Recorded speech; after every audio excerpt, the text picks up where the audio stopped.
네, 우리는 그 중국하고 러시아에 대해서는 조금 계속적인 관심을 가져야 됩니다. 오늘은 그 러시아 푸틴의 목표와 목적에 대해서 좀 알아보고 푸틴이 무엇을 원하고 있는가, 이 부분에 대해서 지금 좀 알아보도록 하겠습니다. 또 엘리엇 초도프 LDF 예비역 장군이 언급한 부분에 대해서도 조금 군사적인 분석을 통해서 한번 말씀을 좀 드리도록 하겠습니다. 그 엘리엇 장군이 말씀하시기를 푸틴이 원하는 것은 그 일단 한 번에 많은 것을 이루려 하는 것 같다. 아마 이제 이거와 또 나토를 뒤흔들려고 하는 것 같다. 이제 먼저 이 두 가지를 먼저 말씀을 주셨습니다. 그럼 나토가 무엇인지 여러분들 알고 계시죠? 나토는 북대서양 조약기구잖아요. 1949년 4월 4일 날 체결됐었죠. 이 당시는 냉전 시대잖아요. 그래서 러시아를 우리가 소련이라고 불렀죠. 그래서 이제 소련을 막기 위해서 그 북아메리카, 그러니까 미국, 캐나다하고 유럽의 30여 개국 회원 국가들이 그 서로 함께 이렇게 힘을 합치는 어떤 군사 동맹체라고 할 수 있어요. 그러니까 이 나토 국가들 중에 한 국가가 전쟁이 생기잖아요. 전쟁이 일어나면 나머지 그 나토 국가들이 이 전쟁 난 그 국가를 도와주는 이런 군사 동맹체입니다. 그러다 보니까 이제 이번에 어떤 일이 발생이 됐습니까? 그 우크라이나가 나토에 가입하려고 하지 않았습니까? 원래 우크라이나는 그 러시아에 소속되어 있는 나라였었죠. 그러다 이제 독립이 된 나라잖아요. 그러다 보니까 우크라이나가 나토에 가입하려고 하니까 러시아가 이제 우크라이나를 침공하게 된 겁니다. 이유가 뭐냐면은 이 나토는 아까도 말씀드렸지만은 그 러시아하고는 대립각을 세우는 국가들이잖아요. 그래서 러시아를 견제하기 위해서 만든 것이 나토거든요. 그렇기 때문에 그 나토 문서에 러시아는 공식적으로 그 유럽과 대서양 안보의 주적으로 이렇게 명기되어 있습니다. 그러다 보니까 이제 요즘 뉴스에 보니까 핀란드하고 스웨덴이 이제 나토에 가입하려고 하는 그런 의사를 밝히지 않았습니까? 화면에 지금 제가 이제 지도를 띄워놨는데 여러분 보십시오. 스웨덴하고 핀란드가 나토에 가입하게 되면은 또 러시아하고 너무나 국경지대가 또 같이 이렇게 맞붙어 있지 않습니까? 지금 보면 화면에 그 핑크색으로 되어 있는 거가 그 1997년도 그의 그 나토에 가입된 국가들이었는데 이제 파란색은 뭐냐면은 1997년 이후에 또 이제 이렇게 나토에 가입돼 가지고 확장된 그 나토 국가들을 이제 나타낸 겁니다. 그러다 보니까 지금 다 이 러시아하고 거의 이제 근접되어 많은 국가들이 근접되어 있지 않습니까? 네, 이렇게 지금 이런 나토는 러시아하고는 굉장히 대립각을 지금 세우고 있는 입장인 겁니다. 근데 이제 지금 현재 보면은 우크라이나하고 러시아가 계속적으로 전쟁이 장기화되고 있지 않습니까? 이 장기화되는 이유를 이 엘리엇 장군이 이제 군사적으로 분석을 했을 때는 러시아는 지금 그 미국하고 유럽하고 이런 서방 국가들하고의 어떤 대립각을 세우고 있는 것이다. 이제 푸틴이 러시아가 이제 그렇게 보고 있습니다. 또 러시아가 어떤 핵무기를 사용하겠다는 것으로 해가지고 계속적으로 어, 공포 심리를 조정하고 있지 않습니까? 그러다 보니까 전 세계에서는 스위프트 제재로 러시아에게 어떤 이 스위프트 제재를 해가지고 104년 만에 러시아가 국가부도의 위기에 놓이게 되지 않았습니까? 이제 스위프트는 전에 말씀드렸듯이 이제 은행끼리 직접 돈을 주고받는 게 아니고 이제 은행 간에 서로 보안을 걸어놓은 어떤 메시지를 주고받는 거라고 말씀드렸죠. 그러니까 서울에 있는 어떤 우리은행의 미스터 김 계좌에서 1,000만 원을 인출해서 뉴욕에 있는 미스 김 계좌에 입금하라는 이러한 메시지가 오가는 것을 스위프트라고 하죠.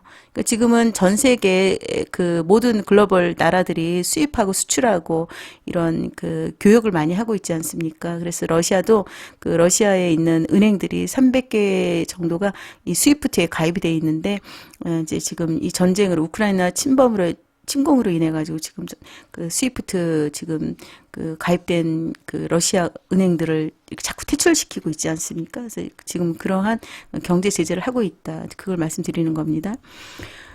미국 하원에서 이번에 러시아 신흥재벌의 해외 자산을 그 우크라이나에 보내자는 법안이 통과되지 않았습니까? 그래서 푸틴이 굉장히 분노해하고 있죠. 다음 달 6월 달이죠. 다음 달 6월 달에는 나토 회원국끼리 정상회의를 하기로 했죠. 그래서 이제 러시아를 고립시킬 방안을 찾고 또 이제 중국을 견제하는 어떤 그 새로운 전략을 채택할 그런 계획을 세우고 있죠. 그러니까 지금 중국하고 러시아가 지금 우리 요한계시록에 나와 있듯이 일곱 머리 일곱 나라 중에 두 나라로 보고 있고 또 이 두 나라가 굉장히 지금 함께 가고 있고 또 이제 지금 전 세계 입장에서는 이 두 나라를 견제하는 입장으로 지금 가고 있죠. 어, 6월달 그 나토 회의 때 아시아 태평양 4개국도 초청이 됐는데 그 아시아 태평양 4개국은 한국, 일본, 호주, 뉴질랜드 저희 나라도 포함됩니다. 그리고 바이든 대통령도 참석하기로 했죠. 이런 부분에 있어서 회의를 한다니까 중국 외교부 대변인인 왕은빈이가 이제 항의 메시지를 냈잖아요. 나토는 유럽을 어지럽힌 것도 모자라서 이제는 아시아하고 태평양 더 나아가 전 세계를 엉망으로 만들고 싶냐 뭐 이런 식으로 항의 메시지가 이제 나온 거를 제가 좀 언론에서 본 기억이 납니다. 그러면 이제 그 엘리엇 그 장군께서 말씀하시기를 푸틴의 목표는 무엇이냐 했을 때 이 장군은 이렇게 표현을 했습니다. 러시아가 미국보다 더 초강대국이 되는 것이 이 푸틴의 목표다. 이제 이렇게 이제 말씀을 하셨는데요. 푸틴이 지금 이제는 더 이상은 어떤 푸틴을 막을 수 있는 건 없다. 이분이 분석할 때는 그렇게 보셨습니다. 이제 왜냐하면은 그 이분이 이제 분석한 내용을 제가 조금 말씀을 드릴게요. 엘리엇 장군이 분석한 거를. 이제 미국이 아프가니스탄 그때 그 실패를 하지 않았습니까? 그러다 보니까 이 아프가니스탄의 그 실패로 인해서 미국이 과거보다 신뢰도가 떨어져 있다. 그리고 미국이 이제 바그란 공군 기지를 포기함으로써 원래 이 바그란 기지는 그 러시아를 위협할 목적으로 1950년대에 세워졌는데 미국이 이 바그란 공군 기지를 이제 포기함으로써 어떤 그 러시아의 위협을 가할 수 있는 어떤 그러한 잠재적 위협을 가할 수 있는 것이 없어졌다. 이제 그렇기 때문에 미국이 이 바그람 공군 기지를 포기한 것은 그 푸틴이 이제는 미국을 만만히 볼 수 있는 어떤 원인을 제공한 것이다. 이제 이렇게 이제 이분은 분석을 했습니다. 예. 그리고 또 이제 그 엘리엇 장군께서 또 말씀하시기를 뭐라고 했냐면 이 러시아 푸틴의 관심은 중동 지역과 골란 고원에 있다. 골란 고원은 그 이스라엘하고 시리아의 국경지대인데요. 아주 전략적인 장소라고 합니다.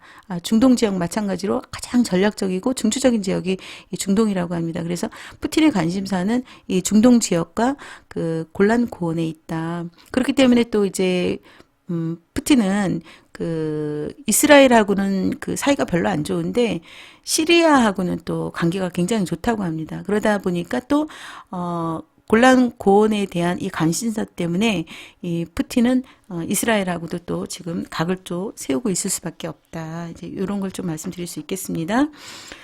자, 엘리엇 장군께서 하신 말씀 조금 더 말씀드릴게요. 이분께서 말씀하시기는 아까도 말씀드렸지만 푸틴의 목표는 그 러시아가 미국보다도 더 초강대국이 되는 것이고 제국주의 강대국이 되는 것이 이 푸틴의 목표다. 이제 이분은 이렇게 분석을 했습니다. 그러다 보니까 어떻게 그러면 그 경제적인 부분이나 군사적인 부분이나 또 러시아 해군은 미국 그 항공모함에 맞서지를 못하는데 어떻게 해야 되느냐 했을 때 푸틴이 지금 미국을 누르기 위해서 목적을 갖고 있는데 그 목적이 뭐냐면 해군력을 개발한다는 겁니다. 해군력을 개발하기 위해서는 해군 기지를 이제 만들어야 되잖아요. 그러니까 이제 이 해군 기지를 만들려 하니까 세바스토폴이라는 그 크림반도에 있는 그 항구 도시가 있어요. 세바스토폴이라는 이 세바스토폴이 굉장히 요충지래요. 흑해하고 지중해로 나갈 수 있는 아주 중요한 곳인데 이곳에 이제 그 푸틴은 해군 기지를 좀 만들고 싶어 한다. 이렇게 해군 기지를 만들려고 하는 목적은 뭐냐면은 해군 기지를 통해서 물건들을 안전하고 확실하게 운반할 수 있기를 원하는 거죠. 세바스토폴에는 그 해군 기지는 없지만 그 19km 길이의 긴 다리가 되어 있다는 거예요. 그래서 이 다리가 케르치 해협을 가로질러 가는데 아주 취약하다. 이제 이런 말씀을 하시더라고요. 그래서 이제 세바스토폴이 그 해군 기지를 그 확보를 이곳에다 못한 부분에 있어서 이제 이곳을 해군 기지를 확보하려고 하는 그런 의지를 가지고 있다는 거죠. 목표를. 네, 그러면 러시아가 해군 기지가 없느냐? 있다고 합니다. 해군 기지가 북극에 있는 거예요. 무르만스크 지역에. 그러니까 북쪽 그 북극에 있다 보니까 기지가 자꾸 얼어붙는 거죠. 그리고 또 한 군데 어디냐면 그 발티해에 칼리니그라드에 해군 기지가 있대요. 그런데 이 칼리니그라드는 폴란드하고 에스토니아라는 이 나토 국가에 이제 완전히 이렇게 둘러싸여 있어서 그 칼리니그라드가 이게 고립 지역이랍니다. 또 에스토니아는 또 어떤 걱정이 또 하냐면 푸틴이 자기네 거기를 그 에스토니아를 뚫고 들어서 어떤 통로를 개척할까봐 지금 또 그런 부분에서 걱정을 한다고 합니다. 지금 보니까 여러분 그 러시아 옆에 바로 에스토니아 그 지도에 나와 있네요. 한번 보시고요. 자, 그러다 보니까는 이제 그 푸틴이 결국은 뭐냐면은 미국하고 그 대항할 수 있기 위해서는 동부 지중해 쪽으로 진출하려고 한다. 결론은 푸틴의 목적은 뭐냐? 아까 말씀드렸던 그 골란 고원 같은 그런 거 있잖아요. 시리아 기지. 이러한 시리아 기지라든가 세바스토폴 사이에 동부 지중해 해양 기지를 이제 그 만들어서 해양 강국이 되는 것이 이제 푸틴의 목적이라는 거죠. 예, 여러분.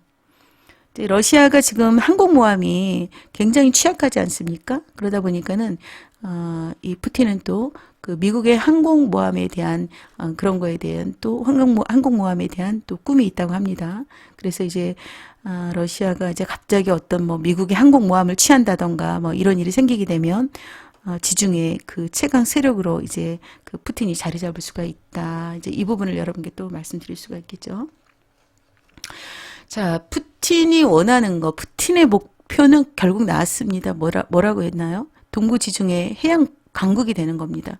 동부 지중해 해양 강국이 되기 위해서는 그 또 동부 지중해 쪽으로 나가려고 하면 또 이스라엘과 또 아까 말씀드렸던 골란 고원 같은 경우도 또 이스라엘하고 그 국경 지역이지 않습니까? 그러다 보니까 결국 푸틴은 또 이스라엘하고 각을 세워야 되는 거죠. 그죠? 예, 푸틴의 목표는 동부 지중해 해양 강국이 되는 거고 해군 기지를 만드는 거다.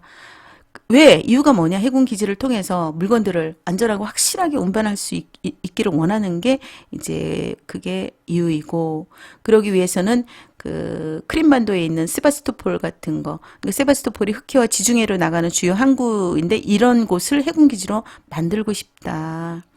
또 하나 전략적인 그 요충지로 중동 지역하고 아까 골란 고원 말씀드렸죠. 골란 고원은 그 이스라엘과 시리아의 국경지대라고 말씀드렸잖아요. 그래서 이제 이 중동 지역하고 골란 고원을 푸틴이 지금 굉장히 관심을 갖고 있다. 그리고 또 세바스토폴 같은 그러한 그 흑해와 지중해로 나가는 곳에 해군 기지를 설립하는 것이 목적이다. 결국은 푸틴의 목적은 미국과 대항하는 것입니다. 미국보다 최강국이 되는 것이다. 이렇게 이제 엘리엇 장군은 분석을 했습니다.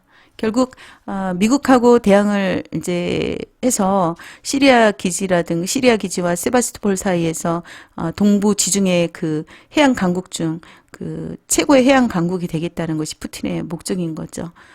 미국의 이제 그 항공모함 같은 거 그런 것처럼 그 러시아도 아주 항공모함을 또 이제 그 준비하고 싶어하는 것이 또 푸틴의 목적입니다.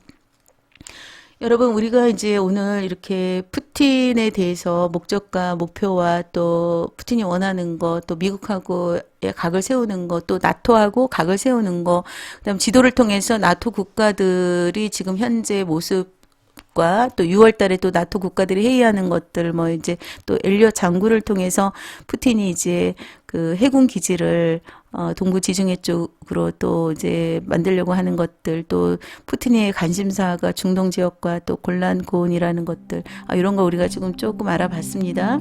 여러분, 이제 그 러시아하고 중국은 우리가 요한계시록에서 7나라 중에 2나라에 해당이 되는 거지 않습니까? 그래서 조금 관심을 갖는 거고요. 중국도 지금 관심을 갖는 게 유라시아 대륙 쪽에 이제 송유관을 설치하고 철도를 설치하는 인프라를 구축하려고 하고 있지 않습니까? 계속적으로 우리가 이 2나라를 관심을 갖고 그러면서 우리가 계속 기도를 해야 됩니다. 전 세계를 위해서 기도하면서 우리가 또 성경 읽기를 권면드리겠습니다. 예, 감사합니다.